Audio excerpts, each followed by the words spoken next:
And of course, the Hunger Games wielded a very, very sharp arrow over the weekend when it comes to the box office. Bob Richards here with us this morning. Ginormous weekend for the Hunger Games. That's an understatement. There was only one wide release over the weekend, and it was huge.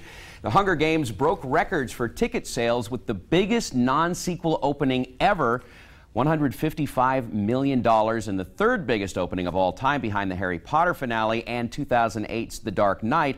It's also the biggest opening ever for a film outside the busy summer and holiday seasons. In second place, 21 Jump Street still managed $21.3 million, and The Lorax was third. Having read none of the books, I went into the Hunger Games with only a faint idea of the plot.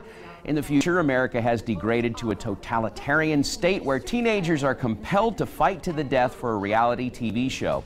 I expected something on the level of the Twilight movies and their brand of schlocky, overripe cheese.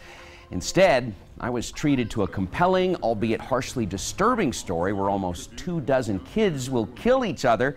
Very good direction and terrific performances. I loved the look, the bizarre fashions, and general aesthetic of this vision of the future. Star Jennifer Lawrence is cast perfectly and is exceptional. Casting's one of the film's many strengths. Stanley Tucci and Toby Jones might seem odd choices for reality show hosts, but both, and especially Tucci, are hilarious.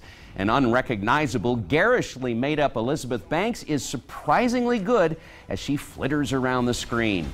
The Survivor Death Match has action, suspense, romance, and is a winner.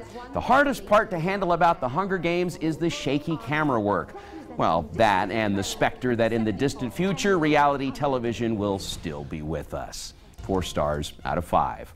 For my reviews, a look at this week's DVD and Blu-ray releases and more, head over to my website, bobrichardsmoviereviews.com, or link to it at KIVI-TV.com. All right, here's what I'll say about it. I loved the film, and as someone who did read the books, I would also say it was the best book-to-movie adaptation I've ever seen. And, you know, in Harry Potter, those books are so thick, you had to cut out a lot. This one was just about spot on, and the things that were different, at least in my opinion, were very minor. So you should check out the books now. I will. And I hear, even though there's 3 books, going to be making them into 4 movies. Split the third book into 2 movies. Just like Twilight, a la Harry Potter and everything. All right, thanks a lot for being with us this morning.